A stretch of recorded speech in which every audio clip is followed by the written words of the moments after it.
नमस्कार श्रोते हो. दीपक रेगे कथाकथन चॅनलवर तुम्हा सगळ्यांचं मनापासून स्वागत. श्रोते हो, आज तुम्ही ऐकणार आहात उज्ज्वला केळकर यांच्या कृष्ण स्पर्श या कथासंग्रहातली कथा दीपज्योती नमोस्तुते. आज पाडवा, दिवाळीचा तिसरा दिवस. बलिप्रतिपदा म्हणजे व्यापाऱ्यांचं नवीन वर्ष आजपासूनच चालू. सारी मुंबापुरी विद्युत रोषणाईनं लखलखतीये. नव्या कपड्यांची सळसळ, त्यावर अत्तराचा सेंटचा सुगंध, खऱ्या खोट्या दागिन्यांचा झगमगाट, साऱ्यांच्या उत्साहाला उधाण आलंय. उल्हासाची कारंजी थैथैत आहेत. वाटतंय साक्षात लक्ष्मी देवीचे पदन्यास इथे तिथे थिरकतायत. तिचे विभ्रम पाहता पाहता प्रत्येक जण रोजच्या जीवनातले कष्ट परिश्रम विसरतोय. प्रत्येक क्षणाचा आनंद घेतोय. पुढच्या काळासाठी नव्या आशा नव्या उर्मी या दीपोत्सवातनं मिळवतोय. कल्याणी आज सकाळपासून अतिशय अस्वस्थ आहे. तिच्या जीवनातल्या अनेक महत्त्वाच्या बऱ्या वाईट घटना दिवाळीच्या पाडव्याला घडल्या. आजचा दिवसही तिच्या भवितव्याच्या दृष्टीनं महत्त्वाचा आहे. आज संध्याकाळी 7 वाजता तिच्या गाण्याच्या 2 व्हिडिओ कॅसेट्स प्रकाशित होणार आहेत. लोकप्रियता आणि पैसाही मिळवण्याचा मार्ग तिच्या दृष्टीनं मोकळा होणार आहे. रमण चोप्रानी आपल्या गोल्डन कॅसेट कंपनीद्वारा तिच्या गोल्डन अल्बम ऑफ गझल्स आणि गोल्डन अल्बम ऑफ भजन्स अशा 2 व्हिडिओ कॅसेट्स बाजारात आणायच्या ठरवल्या.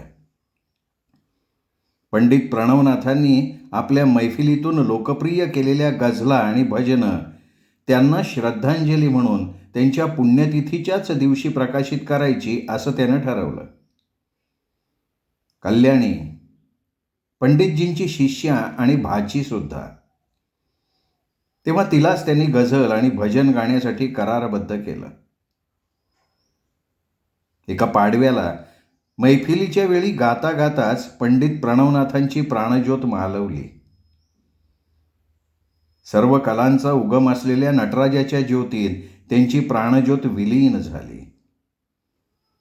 भरल्या मैफिलीत गाता गाता पंचत्वात विलीन होणं यापेक्षा एका श्रेष्ठ गायकाच्या दृष्टीनं कुठलं मोठं भाग्य असणार. पंडित प्रणवनाथ गायन हे ईश्वर भक्तीचं साधन मानत होते. कल्याणी पुढच्या पिढीतली. तिच्या मनावर काळाचा प्रभाव होता. गाणं हे तिच्या लेखी सुख समाधान प्रतिष्ठा आणि पैसा मिळवण्याचं एक साधन होतं. तिला उत्कृष्ट पार्श्वगायिका म्हणून नावलौकिक मिळवायचा होता. गाण्याचे छोटे मोठे कार्यक्रम करायचे होते. केवळ भारतातच नव्हे तर जगभर तिला खूप मोठं व्हायचं होतं. खूप पैसा मिळवायचा होता. लता मंगेशकरांच्या इतकं नसेल कदाचित, पण त्यांच्या जवळपास तरी कल्याणीला पोहोचायचं होतं. चोप्राजींनी तिला पटवलं की सध्या अशा स्वतंत्र गाण्याच्या व्हिडिओ कॅसेट्स करणाऱ्यांचं करिअर अधिक ब्राईट आहे. तसं नसतं तर आशाजींनी अनुराधाजींनी अशा कॅसेट काढल्या नसत्या. तिलाही ते पटलं. कदाचित त्यातून लोकप्रियता मिळेल आणि चित्रपटात प्लेबॅक सिंगर म्हणून बोलवण्याचा मार्ग खुला होईल. शिवाय चोप्राजी म्हणाले, तिच्यावरही पंडितजींचं ऋण आहेच की. त्यांच्या भजनातून गझलांमधून इतरांपर्यंत त्यांच्या स्मृती पोचवणं ही तिचीच तर जबाबदारी आहे. कल्याणीने ते मान्य केलं. 4 महिन्यांपूर्वी करार झाला. नंतर गझल भजनं यांची निवड, त्याचा रियाज. गेल्या महिन्यात तिच्या गाण्याचं व्हिडिओ शूटिंग पूर्ण झालं. या महिन्यात पार्श्वभूमीच्या दृश्यांचं नृत्यांचं हे सगळं शूटिंग, नंतर डबिंग एडिटिंग सुपर कंपोजिंग या सगळ्या तांत्रिक गोष्टींची पूर्तता झाली. आज संध्याकाळी 7 वाजता चोप्राजींच्या प्रशस्त हॉलमध्ये मोजक्या निमंत्रितांच्या उपस्थितीत त्यांचे एक मित्र श्री शर्मा यांच्या हस्ते कॅसेट्स प्रकाशित व्हायच्या होत्या. इलेक्ट्रॉनिक्स उद्योग समूहात श्री शर्मा एक बडप्रस्थ होतं. संध्याकाळचे 6 वाजले. कल्याणी तयारीला लागली. ऑरेंज कलरची जरी वर्क केलेली साडी तिने नेसायला काढली. मग तिलाच ती फार भडक वाटली. तिने चांदण्यांचे चंदेरी बुट्टे असलेली गडद निळी साडी निवडली. केव्हा तरी खूप मागे एकदा ती ही साडी नेसली होती. तेव्हा योगेश म्हणाला होता, किती छान दिसतेय ही साडी तुला. पहिल्यांदाच आणि कदाचित शेवटचं. त्याला आवडणारं सुरंगीचं अत्तर तिने लावलं.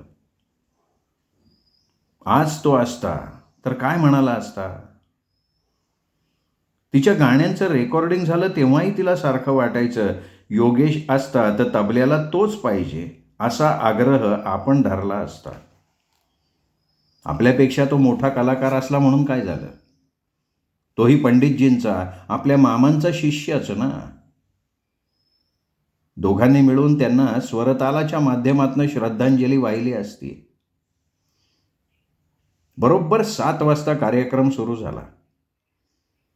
कॅसेटचं औपचारिक प्रकाशन श्री शर्मांनी केलं.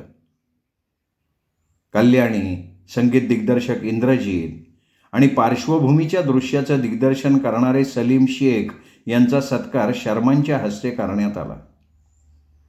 कल्याणीला याप्रसंगी 2.5 तोळे सोन्याचा नेकलेस भेट म्हणून देण्यात आला. त्यानंतर हॉलमध्ये लावलेल्या मोठ्या पडद्यावर व्हिडिओ कॅसेट लावण्यात आली. कल्याणीनं गझला अतिशय सुरेख म्हटल्या होत्या. शब्दातला दर्द स्वरातून काळजात उतरायला हवा होता, पण तसं होत नव्हतं. म्हणजे भावदर्शनात ती कुठे कमी पडली असं नाही, पण त्या शब्दस्वरांच्या पार्श्वभूमीवर चित्रित केलेले प्रसंग अतिशय उत्तान होते. स्वरातली उत्कटता याचा अर्थ प्रसंगातली उत्तानता असा घेतला गेला होता. ती अर्धनग्न लवलवणारी शरीरं जणू भोगाचा प्रत्येक क्षण ओरबडण्यासाठीच आसुसलेली होती. प्रत्येक दृश्यातल्या हालचाली वेगळ्या, तरी प्रत्येक दृश्य हाच भाव, हाच ठसा उमटवत होतं. आवरट नजरेनं बघणारे ती दृश्य एकटक बघत होते. कुठली श्रद्धांजली आणि कुठलं काय. शब्द, सूर आणि दृश्य यांचा कुठे मेळच नाही असं तिला वाटायला लागलं. गझलांमध्ये आत्म्याची परमात्म्याशी एकरूप होण्याची लालसा, ती प्रियकर प्रेयसीच्या प्रतिमेतनं उभी केली गेली होती. ती प्रकट करण्याचा, तिला उंचीवर नेण्याचा, त्यांना दैवी स्पर्श देण्याचा प्रयत्न तिने स्वरांच्या माध्यमातून केला होता, पण पार्श्वभूमीच्या दृश्यांनी त्याला तडाच गेला होता. केवळ शारीरिक पातळीवर ती प्रकटली होती. उत्तान, वैषयिक. कल्याणीला आपले कान डोळे बधीर झाल्यासारखं वाटलं. आचार्य रजनीशांनी संभोगातून समाधीकडे हे सूत्र सांगितलं होतं. त्यात समाधीकडे कोण किती पोचले असतील.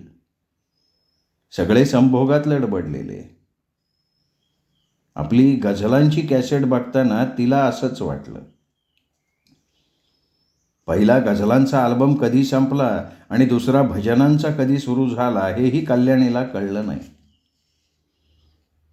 पंडित प्रणवनाथांची भजनं मनात केवढा उदात्त भाव निर्माण करायची.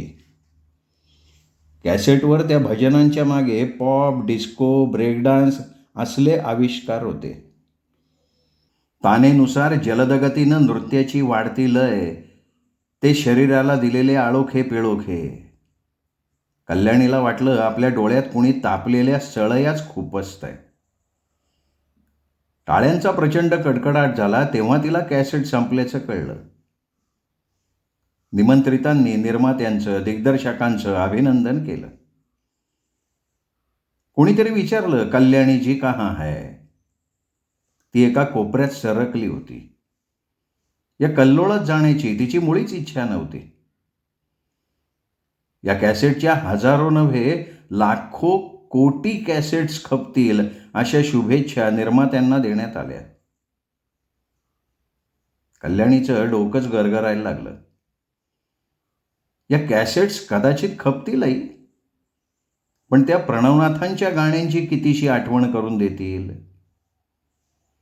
जो खप होईल तो या सवंग दृश्यांच्या लोकप्रियतेतून.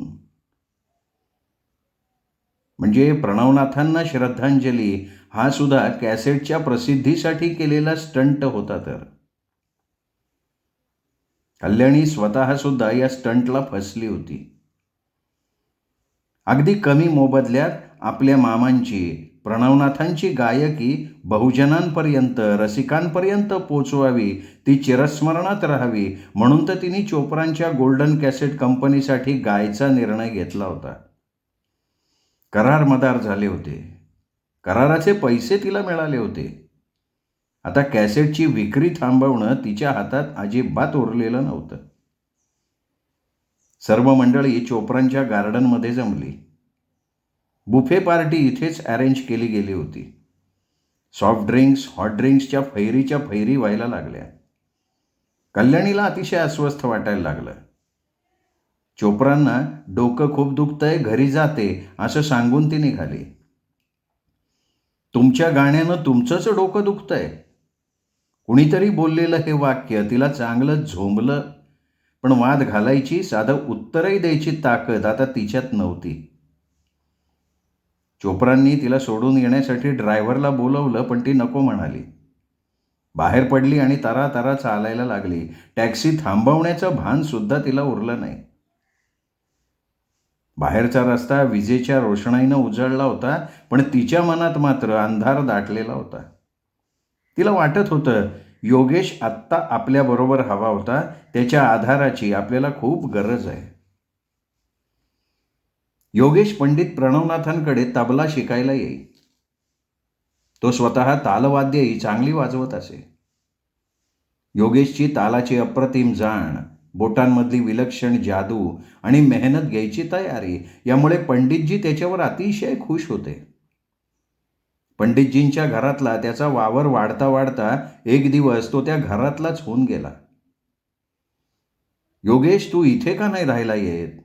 पंडितजींनी विचारलं आणि एक दिवस तो खरंच आपला बाडबिस्तरा घेऊन त्यांच्याकडे आला. तो दिवस पाडव्याचाच होता. पंडितजींना जवळची अशी फक्त कल्याणी, पंडितजींच्या मोठ्या बहिणीची मुलगी. पोरकीहून ती त्यांच्या घरी आली तेव्हा अवघी 6 वर्षांची होती. कल्याणी हा त्यांना पार्थिवाला जोडून ठेवणारा धागा. एरवी ते आपल्या स्वर्गीय संगीत साधनेत मशगूल. योगेश्वरही त्यांचं पुत्रवत प्रेम होतं. त्यांचा तो लाडका शिष्य होता. केवळ तो उत्कृष्ट वाजवणारा होता म्हणून नाही, त्याची विचारसरणी सुद्धा पंडितजींच्या विचारसरणीशी मिळती जुळती होती. तोही संगीताकडे साधना म्हणून बघत होता, ईश्वर भक्तीचं माध्यम म्हणून बघत होता. 5-6 वर्षांच्या तालमीनंतर पंडितजींची मैफल वाजवण्या इतका त्याचा हात तयार झाला. आता सोलो वादन करण्यासाठीही पंडितजींनी त्याला परवानगी दिली. एका मैफिलीत गात असताना पंडितजींची प्राणज्योत मालवली, त्याही मैफिलीत वाजवायला तोच होता. स्वरतालाची साथ आता संपली होती. योगेशचा आधारही असाच एका पाडव्याला तुटला. त्या दिवशी मेहतांकडे पार्टी होती. कल्याणीचं गाणं आणि योगेशचा सोलो वादनाचा कार्यक्रम त्या पार्टीत होणार होता. खूप खटपटीने आणि प्रयत्नपूर्वक हा योग कल्याणीने जुळवून आणला होता. त्या कार्यक्रमातनं चित्रपटातल्या गाण्यासाठी तिला संधी मिळाली असती. मेहता तबलावादकाच्या जीवनावर चित्रपट करणार होते. योगेशच्या दृष्टीनं तो चांगला ब्रेक होता. पाडव्याची संध्याकाळ. योगेश दिवाणखान्यात तबला वाजवत बसला होता. कल्याणी आतून आली, त्याला कळलंच नाही. कितीतरी वेळानंतर त्याचं तबलावादन थांबलं. कल्याणी म्हणाली, असं वाटतं ना, कल्पांतापर्यंत तू वाजवत राहावंस, मी ऐकत राहावं, मी गावं, माझ्या स्वरांना तुझ्या तालानं तोलावं. छे छे छे, हे बघ कल्याणी, गाणं असं कशाचं बांधील नसावं. गाणं मुक्त असावं, बेबंद असावं, वावटळीसारखं. गीताच्या सुरांबरोबर ऐकणाऱ्यानेही वाहत जावं. किती छान बोलतोस तू. जशी तुझी बोटं मिठास तशी तुझी वाणी सुद्धा मिठास. कसं सुचतं रे तुला असं छान छान बोलायला? योगेश आपल्याच नादात बोलत होता. धुकं कसं पडतं, कसं आपोआप पसरतं, तसेच सूर गळ्यातनं स्त्रवावेत, पसरत जावेत दिशादिशातून कुठल्याच बंधनांशिवाय, तालाच्या कालाच्या जाणीवेच्या. जसं पौर्णिमेचं चांदणं निथळत राहतं चंद्रबिंबातून, तसंच गाणं पाझरावं तुझ्या गळ्यातून. तू बोलायला लागलास ना, वाटतं की तू दुसरं काही करू नयेस, फक्त बोलावं. तू वाजवायला लागलास की वाटतं तू फक्त वाजवत राहावंस. ते जाऊ दे, मी आले कशासाठी आणि बोलत काय बसलीये? काय आहे का? अरे पार्टीला जायचंय ना आपल्याला, उठ आवर लवकर. हां? अरे असं काय करतोयस, विसरलास का? मेहतांकडे जायचंय ना आपल्याला. थोड्या वेळापूर्वी फोन आला त्यांचा, कधी निघताय म्हणून. तुला खरं सांगू का, मला त्या पार्टीच्या वातावरणात ना गुदमरल्यासारखं होतं. तिथल्या लोकांचं वागणं, हसणं, बोलणं सगळंच कृत्रिम. अरे पण आज तिथे पटेल यायचे, तुझ्या तबला वादनाचे कार्यक्रम ठरवायचे. शिवाय तबला वादकाच्या जीवनावर ते चित्रपट काढणार आहेत. त्याचंही कॉन्ट्रॅक्ट मेहतांच्या पार्टीच्या वेळी करू म्हणाले. अरे मला सुद्धा ते पिक्चरमध्ये गायची संधी देत आहेत. कार्यक्रमाचं कॉन्ट्रॅक्ट करायचं? नाही नाही, कॉन्ट्रॅक्ट म्हणजे बंधन आलं ग. मग तबला वाजवणं होत नाही, बडवणं व्हायला लागतं. अरे पण तुझे कार्यक्रम झाल्याशिवाय लोकांना तुझी साधना, तुझं कौशल्य, तुझे तबला वादनातले अभिनव प्रयोग कसे कळणार? मला तुला खूप मोठं झालेलं पाहिजे. तुझं नाव भारतातच नाही तर सगळ्या जगात दुमदुमलं पाहिजे. हे बघ, मी छोटा आहे तेच ठीक आहे. मोठं झालं ना की कलावंताचं लक्ष कलानिर्मितीपेक्षा स्वतःला प्रस्थापित करण्यात आणि ते करताना दुसऱ्याला मागं ओढण्यात, कमी लेखण्यात जास्त जातं. त्याची निर्मिती थांबते. मग उरतं फक्त सवयीनं करायचं सादरीकरण. अरे बाकीचे लोक बघ, एवढं तेवढं काही येतंय म्हटलं की पब्लिक परफॉर्मन्ससाठी हापापलेले असतात.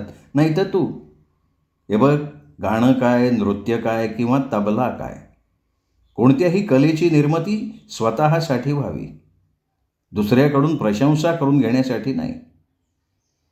डोंगर कपारीतून स्वतःला झोकून देणाऱ्या प्रपाताचा नाद, सागराची गंभीर गाज, मला सांग कोणी ऐकावं म्हणून का त्याची निर्मिती होते? ते सगळं जसं स्वयंभू स्वतःसाठी, तशीच असली पाहिजे आपली निर्मिती, स्वयंभू स्वतःसाठी. त्या दिवशी असंच बोलणं झालं. अखेर कल्याणी पार्टीला एकटीच गेली. ती घरी आली तेव्हा योगेश चिठ्ठी ठेवून घर सोडून निघून गेला होता. तिला पार्श्वगायनाची संधी मिळाली नाहीच. तो गेल्यानंतर त्याच्याबद्दलही तिला काहीच कळलं नव्हतं. खरंच कुठे असेल तो? कल्याणी विचार करत भान नसल्यासारखी रस्त्यावरनं चालली होती. इतक्यात तिच्या खांद्यावर कोणाचा तरी हात पडला. ती चमकली, मागे वळली तर तो योगेश होता. गुरुजींना श्रद्धांजली म्हणून कॅसेट निघणार असं कळलं, म्हणून मी आलो होतो. योगेश? तिच्या डोळ्यातनं घळाघळा पाणी व्हायला लागलं. योगेश, अरे मी संगीतातली शुचिता हरवली. मामांचं गाणं बाजारू केलं मी. हे बघ, जे झालं ते झालं. आत्ता काही तू बोलू नकोस, आधी घरी चल. योगेश तिच्या खांद्यावर थोपटत म्हणाला. आज पाडव्याला पुन्हा एकदा कल्याणीच्या जीवनातला अंधार उजळला होता. योगेशच्या रूपानं आजची दिवाळी तिच्या जीवनात तेज, प्रकाश घेऊन आली होती. ही दिवाळी तिच्यासाठी बरंच काही घेऊन आली होती. लोकप्रियता, पैसा याचा मोहमयी पडदा तिच्या डोळ्यांपासून दूर झाला होता. चिरंतन सौंदर्य आणि आनंद याबद्दलची जाण या प्रसंगाने तिच्या मनावर कोरली गेली होती. संगीत ही साधना आहे, साध्य नव्हे, हे उमजायला तिला नकाराच्या वाटेनं जायला लागलं होतं. पण त्या जाणीवेचा एक दीप तिच्या अंतःकरणात अखेर उजळलेला होता. या अंतरात उजळलेल्या नव्या जाणीवेच्या ज्योतीला वंदन करत ती मनोमन पुटपुटली, दीपज्योती नमोस्तुते. आणि योगेशच्या आधारानं हळूवार पावलं टाकत ती घरी निघाली. श्रोते हो, तुम्ही ऐकत होतात उज्ज्वला केळकर लिखित दीपज्योती नमोस्तुते ही कथा. कथा कशी वाटली कमेंट करून जरूर कळवा. ही कथा आपल्या कथाप्रेमी मित्रपरिवारात, नातेवाईकात शेअर करा. आणि हो, त्यांनाही दीपक रेगे कथाकथन चॅनल सबस्क्राईब करायची विनंती माझ्यातर्फे करा. आत्ता वरती जो माझा फोटो दिसतो, या फोटोला क्लिक केलं की चॅनल सबस्क्राईब करता येतं, हे लक्षात घ्या. नमस्कार श्रोते हो.